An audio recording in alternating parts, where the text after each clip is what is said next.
ஜெய் பாரத். தமிழக பாரதிய ஜனதா கட்சியினுடைய மாநில தலைவர் திரு அன்பார்ந்த பெரியோர்களே, தாய்மார்களே, நம்முடைய பாரத பிரதமர் ஐயா நரேந்திர மோடி அவர்கள் தனக்கு மிக பிடித்தமான இந்த மண்ணிற்கு வந்திருக்கின்றார். கன்னியாகுமரி மண்ணையும் நம்முடைய பாரத பிரதமர் நரேந்திர மோடி அவர்களையும் யாராலும் பிரித்து பார்க்க முடியாது. இங்கிருந்து 3 கிலோமீட்டர் தூரத்தில் 1991 டிசம்பர் 11ஆம் தேதி இதே நரேந்திர மோடி இங்கிருந்து 3 கிலோமீட்டர் தூரத்தில் ஐயா டாக்டர் முரளி மனோகர் ஜோஷி அவர்களோடு இணைந்து இந்தியாவுடைய ஒற்றுமைக்காக ஏக்தா யாத்திரை, ஒற்றுமை யாத்திரை இங்கிருந்து ஆரம்பித்தார். அப்ப உங்களுக்கு தெரியும் இந்தியாவுடைய நிலைமை எப்படி.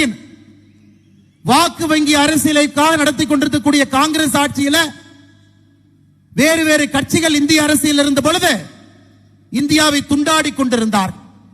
காஷ்மீராக இருக்கட்டும், பஞ்சாபாக இருக்கட்டும், இந்தியாவுடைய எந்த மாநிலமாக இருக்கட்டும், பிரிந்து கிடந்தது. மக்களுக்குள்ளே வேற்றுமை உணர்வு. இது இங்கிருந்து 3 கிலோமீட்டர் இல்லைங்க. டிசம்பர் 11ஆம் தேதி 1995 45 நாட்கள் இந்த மண்ணில் இருந்து ஆரம்பிக்கப்பட்ட ஒற்றுமை யாத்திரை, ஏக்தா யாத்திரை ஜனவரி 26ஆம் தேதி 1992 காஷ்மீரினுடைய லால் சவுக்கில் நம்முடைய மூவர்ண கொடியை ஏற்றி வைத்து நம்முடைய பாரத பிரதமர் நரேந்திர மோடி அவர்கள் சொன்னார்,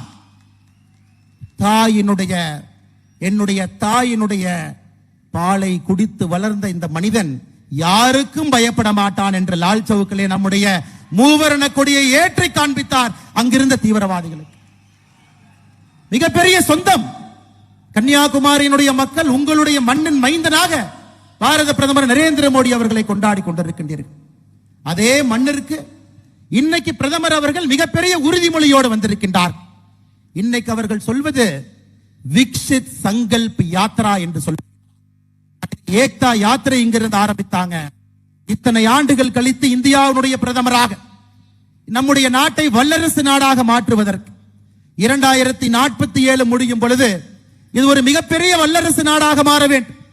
அதற்காக 3வது முறை மறுபடியும் நாம் வாய்ப்பளிக்க, நீங்கள் வாய்ப்பளிக்க தயாராக வந்திருக்கின்றீர்கள். இது போன்ற அரசியல் தலைவர் கண்ணு கெட்டிய தூரம் வரைக்கும் இல்லைங்க.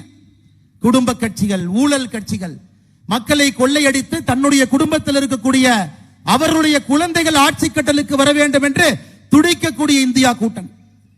மக்களே என்னுடைய குடும்பம், 142 கோடி இந்தியர்களே என்னுடைய குடும்பம் என்று சொல்லி மோடியின் குடும்பமாக, மோடியின் பரிவாராக, மோடியினுடைய தம்பிகளாக, மோடியினுடைய தங்கைகளாக இங்கே வந்திருக்கின்றோம் சகோதர சகோதரிகள்.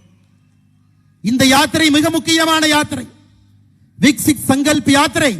அடுத்த 25 ஆண்டுகளுக்கான கனவோடு நம்முடைய பாரத பிரதமர் நரேந்திர மோடி அவர் வந்திருக்கின்றார். அதனால் தான் சகோதர சகோதரிகளே, 400 என்கின்ற நம்முடைய இலக்கு ஒரு வெறும் வாய்ச்சொல் கிடையாது. 2024 பாராளுமன்ற தேர்தல் முடிந்து உங்களுடைய ஆசையோடு நம்முடைய பாரத பிரதமர் நரேந்திர மோடி அவர்கள் 3வது முறையாக ஆட்சி கட்டளை அமரும் பொழுது 400 என்பது வெறும் வார்த்தை இல்லை, அது இந்திய மக்களுடைய உணர்வு. காஷ்மீரிலிருந்து கன்னியாகுமரி வரை அனைத்திடத்திலும் கூட பாராளுமன்ற உறுப்பினர்கள் நம்முடைய தேசிய ஜனநாயக கூட்டணியில் இருந்து 370க்கும் மேற்பட்ட நம்முடைய பாராளுமன்ற உறுப்பினர்கள் பாரதிய ஜனதா கட்சியில் இருந்து அசைக்க முடியாத ஆளுமை மிக்க உலகத்தினுடைய வல்லரசாக இந்த நாட்டை மாற்றக்கூடிய காலகட்டத்தில் நாம் நின்று கொண்டிருக்கின்றோம் சகோதர சகோதரிகள். அதற்காக நம்முடைய பாரத பிரதமர் நரேந்திர மோடி அவர்கள் கன்னியாகுமரிக்கு வந்திருக்கிறார். இதே கன்னியாகுமரிக்கு இன்னொரு மனிதனும் வந்தான். இங்கே இருக்கக்கூடிய மனிதனுடைய பெயர் நரேந்திர மோடி. 1892 டிசம்பர் 24ஆம் தேதி நரேந்திர தத்தா என்கின்ற மனிதனும் இதே இடத்துக்கு வருகின்றான். அந்த மனிதன் எட்டி பார்க்கின்றான், அங்கே இருக்கக்கூடிய பாறை என்ன, அந்த பாறைக்கு எப்படி செல்வதென்று.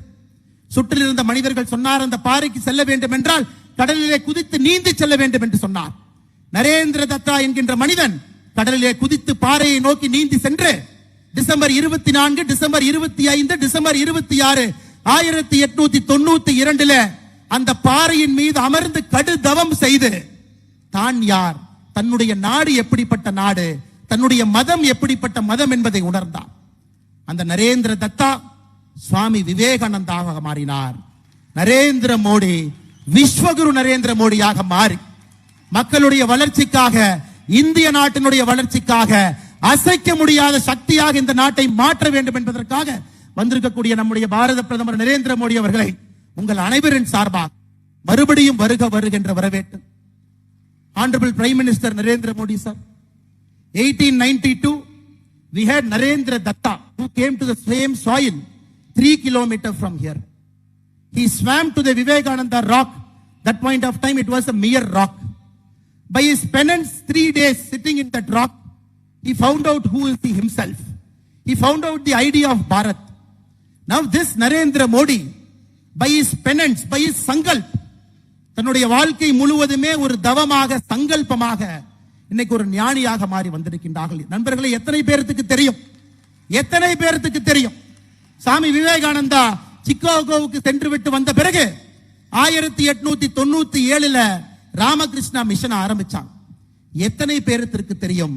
இங்கே அமர்ந்திருக்கக்கூடிய ஒரு ஏழை தாயினுடைய மகன் குஜராத்தில் 1950 ஒரு டீ விற்கக்கூடிய ஒரு சாதாரண குடும்பத்தில் மகனாக பிறந்து 5 வீட்டிலே பாத்திரம் கழுவி தன்னுடைய குழந்தைகள் நன்றாக இருக்க வேண்டும் என்பதற்காக தன்னை வருத்தி கொண்டு வாழ்ந்த தாயினுடைய புதல்வனாக இருந்த இந்த மனிதன் ஒரு சங்கல்பவாதியாக மாறி, இந்த மனிதனும் அதே முடிவை எடுத்தார்.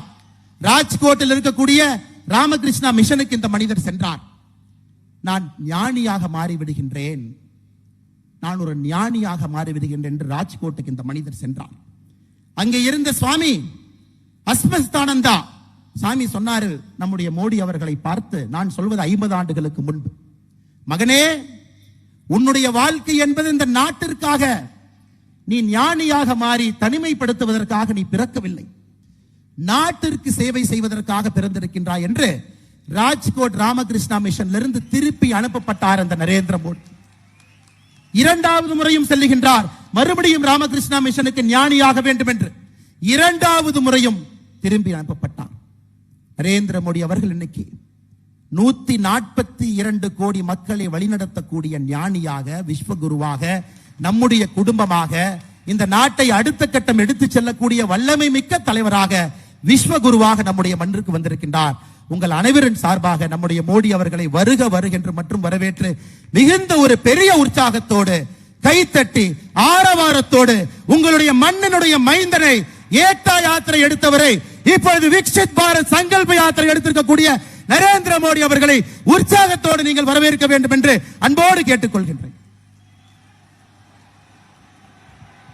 அதற்கு அடுத்தபடியாக மகளிர் நிர்வாகிகள் மாண்புமிகு பிரதமர் அவர்களுக்கு மாலை அணிவித்து மரியாதை செலுத்துவார்கள். மகளிர்